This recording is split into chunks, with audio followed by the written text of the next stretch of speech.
ছোটোবেলার স্কুলের টিফিনে কে কে এরকম ভেজিটেবল চাউমিন নিয়ে যেতে আমাকে কমেন্ট করে লিখে জানাও। আমার তো চাউমিন খেতে ভীষণই ভালো লাগে, কিন্তু ঘরের চাউমিন বানানো মানে আলু ভাজা চাউমিন খেতেও ভালো লাগে, আর এরকম ভেজিটেবলস দিয়ে চাউমিন খেতেও আমার দারুণ লাগে।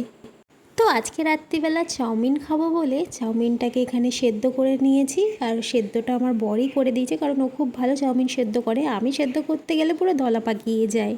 এখানে দেখো অল্প তেল দিয়ে বেশ সুন্দর চাউমিনটা সেদ্ধ করে দিয়েছি, আর বেশ কিছু সবজি ছিল ঘরে, সেগুলোকেও আমি কেটে নিয়েছি। এখানে কড়া গরম করে কড়ায় সাদা তেল দিয়ে দিয়েছি, তারপর গাজর, বিনস আর ক্যাপসিকাম আমি তেলের মধ্যে দিয়ে দিয়েছি। তারপর এটাকে একটু নাড়াচাড়া করব, আর এর মধ্যে আমি অল্প একটু নুন অ্যাড করেছি, বাকি নুনটা আমি পরে অ্যাড করব। তার জন্য যাতে সবজিটা বেশি নুন না হয়ে যায়, তাই জন্য অল্প নুন অ্যাড করেছি। তারপর একটু ভাজা ভাজা করে নিয়েছি, এরপর বাঁধাকপি আর ক্যাপসিকামটাও আমি অ্যাড করে দিচ্ছি।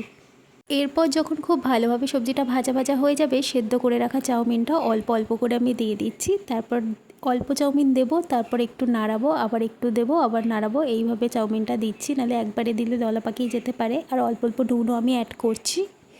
এরপর পুরো চাউমিনটা দিয়ে খুব ভালোভাবে নাড়াচাড়া করে নিয়েছি, আর একটু নুনও অ্যাড করে দিয়েছি। আর আমি এর মধ্যে দেবো একটুখানি টেস্টিং পেপার দিলে কিন্তু টেস্টটা অনেকটাই সুন্দর হয়, যেহেতু এর মধ্যে কোনো ডিম মাংস আমি অ্যাড করছি না, তাই জন্য টেস্টিং পেপার দিয়েছি। কিন্তু টেস্টিং পেপার খাওয়াটা কিন্তু শরীরের জন্য অতটাও ভালো না, তোমরা একটু বুঝে শুনে ইউজ করো এটাকে।